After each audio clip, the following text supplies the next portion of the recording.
건조한 날씨에 제천과 청주에서 화재가 잇따라 80대 남성 2명이 숨졌습니다. 경찰과 소방당국은 정확한 화재 원인을 조사하고 있습니다.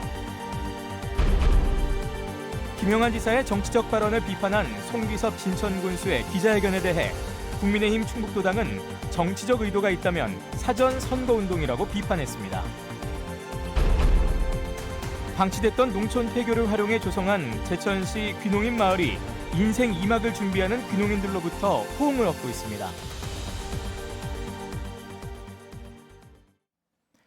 네, 시청자 여러분 안녕하십니까? 계속해서 MBC 뉴스데스크 충북입니다.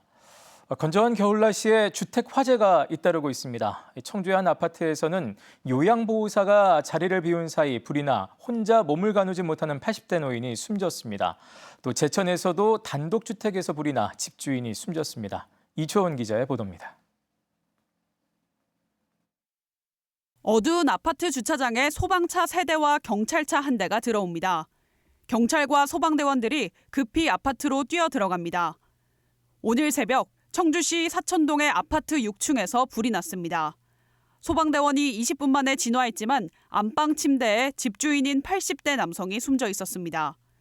혼자 몸을 움직일 수 없어 24시간 요양보호사의 도움을 받고 있었는데 요양보호사가 잠시 외출한 사이 불이 난 것으로 전해졌습니다.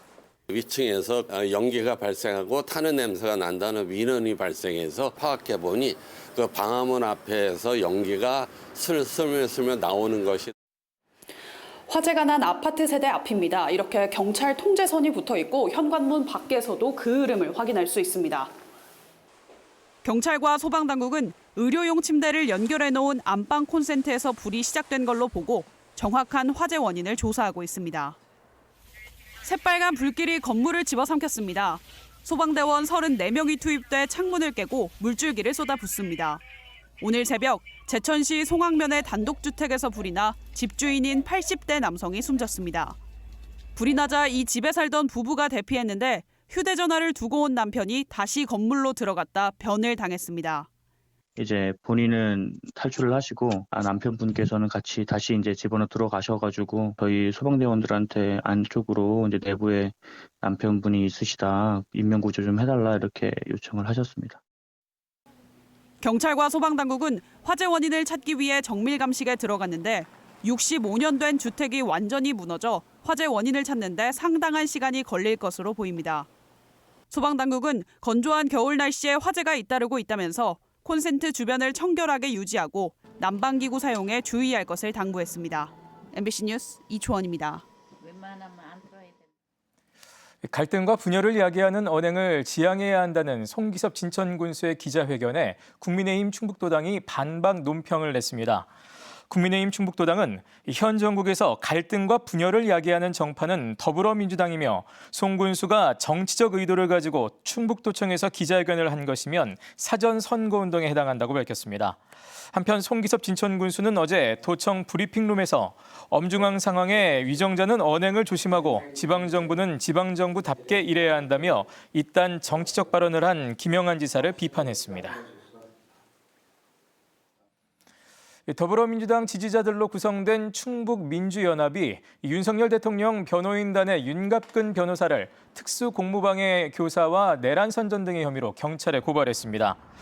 충북민주연합은 윤갑근 변호사가 윤석열 대통령 체포를 막기 위해 지난 13일 경호처 경호관들에게 영장 집행 수사관들을 체포해도 된다는 등의 권한 없는 부당한 지시를 내렸다고 주장했습니다.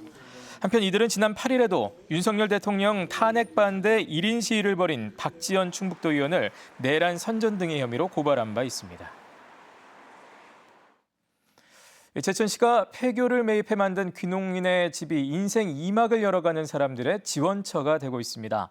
귀농귀촌을 준비 중인 장년층이 일대 지역의 새로운 구성원으로 자리 잡고 있습니다. 허지희 기자입니다. 제천시 수산면에 옹기종기 모여있는 벽돌주택.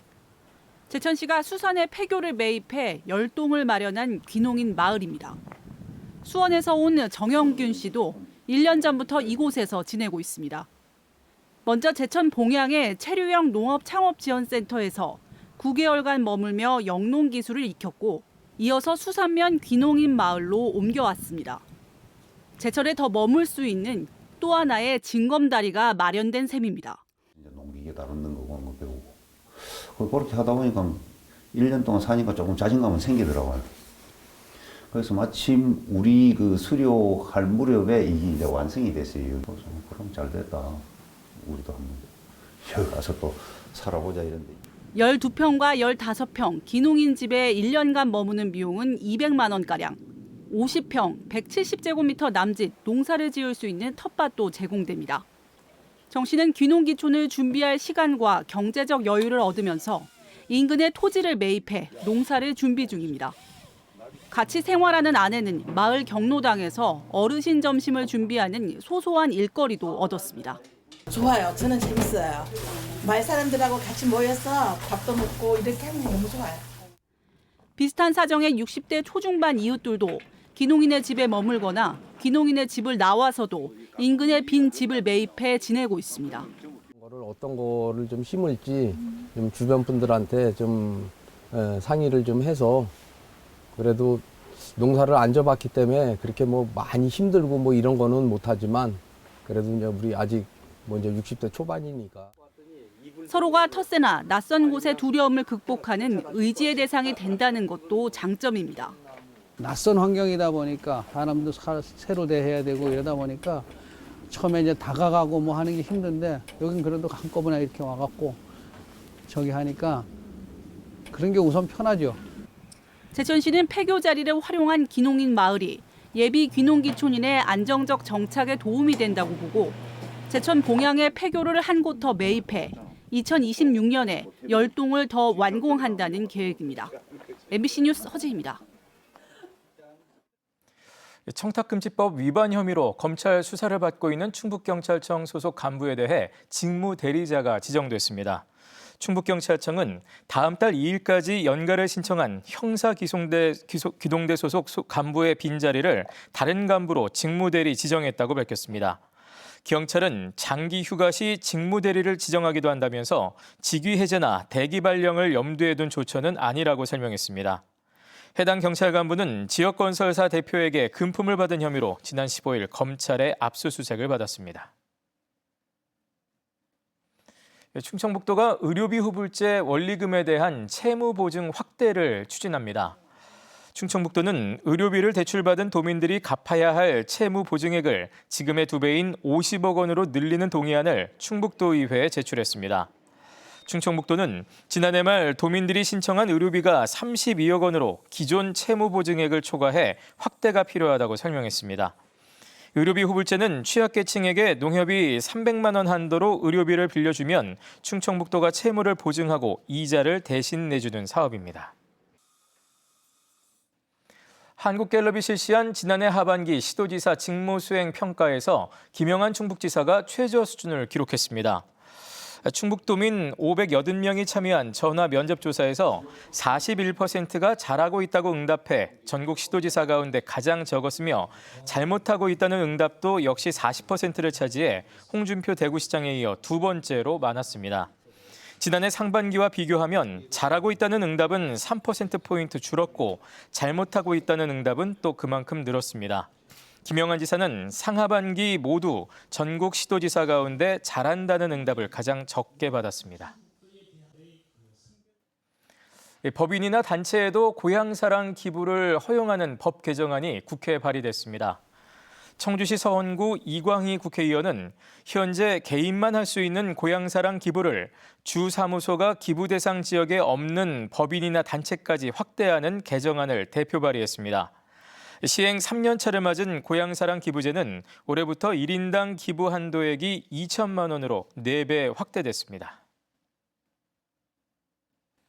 설 연휴를 앞두고 충청북도가 농업 분야 특별 민생 안정 대책을 시행합니다. 충청북도는 농축산물 수급과 가격 동향을 모니터링해 가격 상승 우려가 있는 배추나 무 등 신선식품의 물량을 확대하고 축산물 조기 도축 등에 나선다고 밝혔습니다. 충청북도는 또 인터넷 쇼핑몰인 온충북에서 설맞이 할인 기획전을 진행합니다. 네, 뉴스데스크 충북이었습니다. 시청해주신 여러분 고맙습니다.